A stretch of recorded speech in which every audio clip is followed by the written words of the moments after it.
Oke, kita mau ke Mall Puri, Lipo Mall Puri. Nganterin Mas Bumi mau nonton apa, Mbuh? Kita sampai jalan panjang ya. Ngong.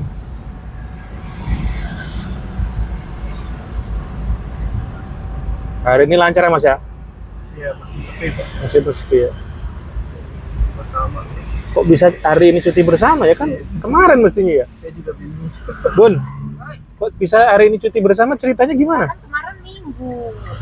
Apanya? Kemarin hari raya Idul Adhanya kan hari Minggu. Terus digeser gitu? Enggak, nah ditambahin 1 hari buat cuti bersama. Itu? Biar kan biasanya Jadi cuti bersama di tengah-tengah kan ini. Iya.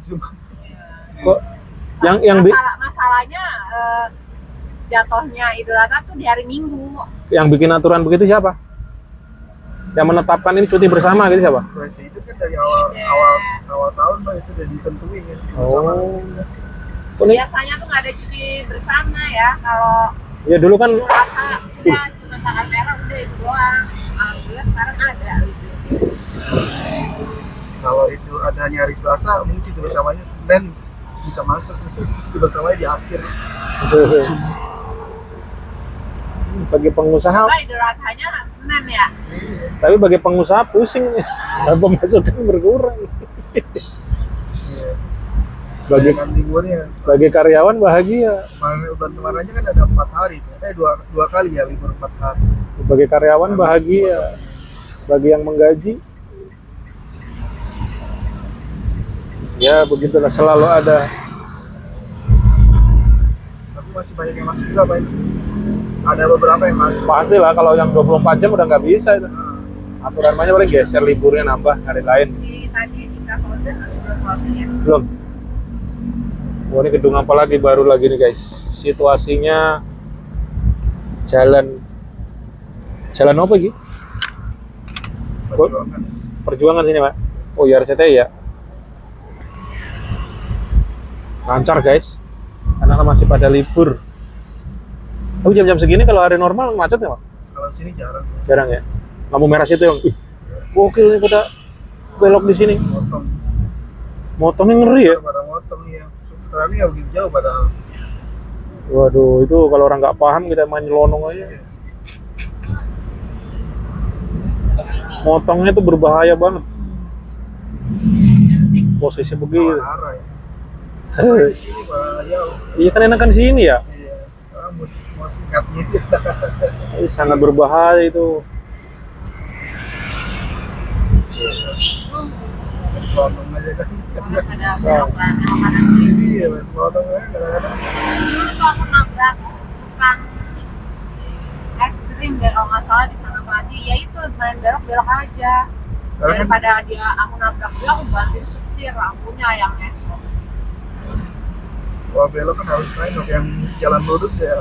Sampai juga di Mall Puri.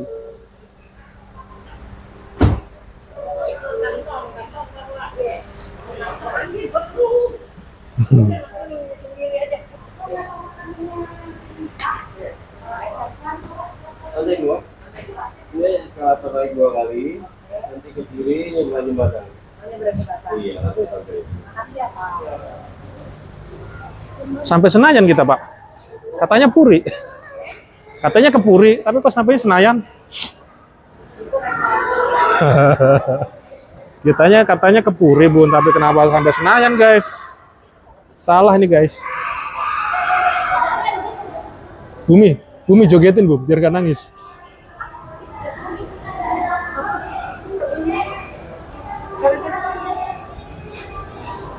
Gara-gara belum mandi tuh.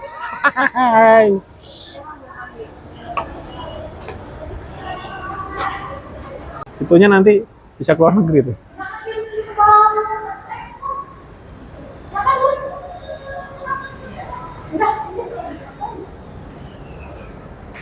Anget di sini.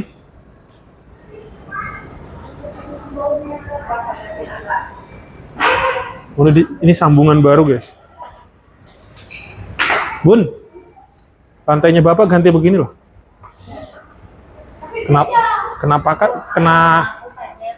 sama dengan yang gede-gede sederhana aja tapi looks-nya tuh kayak makan dulu nih. Kau kekejar waktunya kak.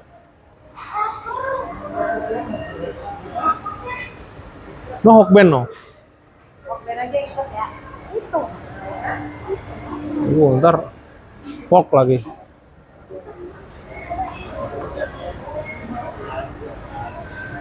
Terima kasih, hati-hati di jalan.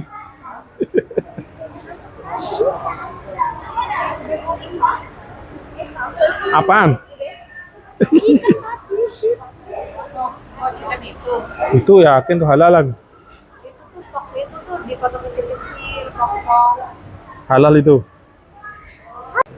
Nih Mas Dumi lagi bengong mikirin dunia dan seisinya guys. Ngeliatin orang udah ngapain di sono ya. Ini 21 namanya. Nah, bisnis bro, biar bisa kayak mereka bro, satu-satunya. Kamu bukan main game terus bro, bisnis bro. Iya dong. Ayo mau ngedit dulu guys. Jadi tadi saya nonton sama anak-anak sama Bunda. Sebenarnya nih yang pengen nonton tadi tuh Bunda, terus ingin ceritanya seperti apa, katanya bagus. Nah, ini judul film itu How to Make Millions Before Grandma Dies. Jadi ya kurang lebih gimana mendapatkan kekayaan sebelum neneknya meninggal. Nah, sebenarnya kayak warisan itu. Seorang pria berhenti bekerja untuk merawat neneknya yang sedang sekarat. Termotivasi oleh kekayaan, dia merencanakan untuk memenangkan hati neneknya sebelum neneknya meninggal. Jadi berharap dia itu ngurus. Jadi cucunya, ini sebenarnya cucunya yang pengen cita-cita jadi seorang game caster atau apalah bahasanya, pokoknya mengenai game, jagoan game lah gitu. Nanti dari game bisa dapat duit banyak gitu. Terus akhirnya dapat cerita dari saudaranya kalau dia tuh dapat kekayaan dari kakeknya atau gimana, yang lain lagi nih ceritanya. Dan karena kok bisa diwarisin seperti itu, kenapa? Karena dia ngurus kakeknya dengan sepenuh jiwa, padahal dia itu ya bukan anak kandungnya tapi cucunya atau gimana kalau ceritanya. Nah, dia berpatokan itu, wah daripada gue nge-game kepikiran mendingan ngerawat nenek gue, gimana caranya memenangkan hati neneknya gitu. Tetapi setelah tahu satu saat ya akhirnya nenek ini sakit, kena kanker, dan ternyata rumahnya itu diwariskan kepada anaknya yang pemabuk. Bukan dikasih ke dia, bukan si cucu ini yang ngerawat dia, padahal dia udah sepenuh jiwa ngerawat dengan harapan menangkan hati neneknya dan menangkan hati neneknya supaya dia warisannya ke dia gitu. Tapi dia ngambek marah tuh, akhirnya dia nggak mau ngurus neneknya lagi dan pergi gitu. Kurang lebih gitu ceritanya, tapi lebih detailnya tonton lagi aja, karena tadi saya karena alurnya agak lambat, saya jadi kurang begitu menikmati. Nah, yang membuat saya terenyuh justru bukan di sininya teman-teman. Di kekerasan neneknya, dia udah tahu gitu, tapi dia nggak ngomong. Terus akhirnya rumah itu dia belum meninggal, rumahnya udah diwariskan ke anaknya yang tukang pemabuk, sama tukang pemabuknya dijual, dan neneknya dimasukkan ke ruang jompo, panti jompo.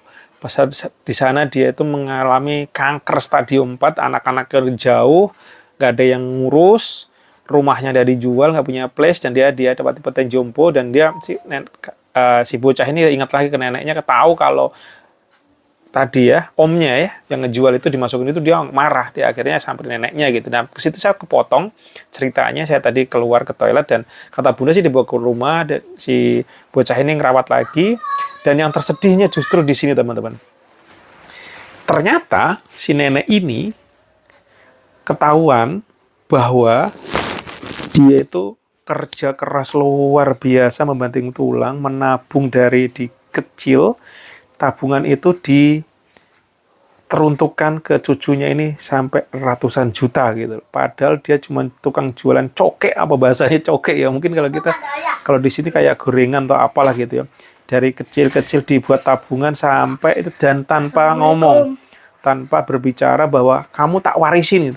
Dia ngomongnya justru zaman kecil. Dia tadi si nenek sama cucunya ini ngobrol zaman kecil, ya nek kamu saya buatin tabungan ya.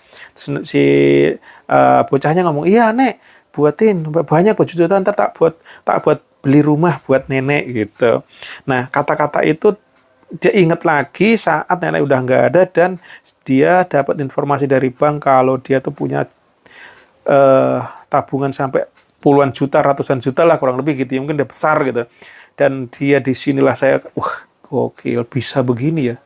Dia nggak ngomong mewarisi ke cucunya segala macam, tapi diam-diam melakukan itu kebaikan luar biasa, dan ketahuannya pada saat dia udah meninggal, saat dia marah-marah bahwa aku kok nggak dikasih warisan kayak gini-gini, dia cuma diam tanpa banyak bicara sambil menahan sakit kanker stadium 4.